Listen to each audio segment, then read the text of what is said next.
आपल्या लोकांना आपल्याबरोबरच भांडणं करायला जास्त जोर येतो. परक्याबरोबर ते भांडणं करत नाहीत आणि जर केली तर कधी मिटवायची म्हणून ते लगेच एकत्र होतात. पण आपल्यात आपली झालेली भांडणं ती मिटवण्यासाठी तयार होत नाहीत. का?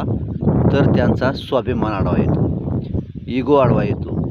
म्हणून ते आपापली भांडणं मिटवत नाहीत. परकी भांडणं मिटवून घेतील, पण आपली नाही. मग ज्यावेळेस माणूस मरतो त्यावेळेस आपण त्याच्या मातीला जातो किंवा अग्नी द्यायला जातो. पण माणूस जिवंत आहे तोपर्यंत आपण त्याचा विचार करत नाही. मग असं करण्यापेक्षा ही नाती तरी काय उपयोगीची आहे. आणि माणसाचा क्षणाचा भरोसा नाही. आणि आपण जो माणूस जिवंत आहे, आपला नातेवाईक जिवंत आहे तोपर्यंत आपण त्याचा विचार करत नाही. पण तो मेल्यानंतर त्याला खांदा द्यायचा, त्याच्या मातीला जायचं, त्याच्या अग्नीला जायचं. अरे याचा उपयोग नाही रे. असं करण्यापेक्षा ते नातं मिटवलेलं बरं, भांडणं मिटवलेली बरी.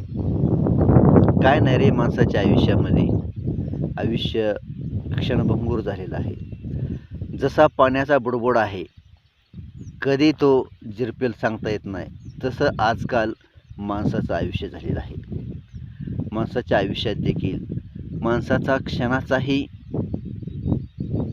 किंवा क्षणाचीही गॅरंटी नाही. आज आहे उद्या नाही, किंवा थोड्या वेळाने तो असेल नसेल याचीही श्वासरी देता येत नाही.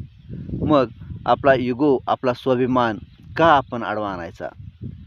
अरे एखाद्याला जर तसं असेल तर आपण स्वतःहून त्याच्याकडे जा आणि त्याला बोलण्यास सुरुवात करा. आपली भांडणं आपापल्यात मिटवून घ्या. पण असं वाईट एकमेकांबरोबर वागू नका.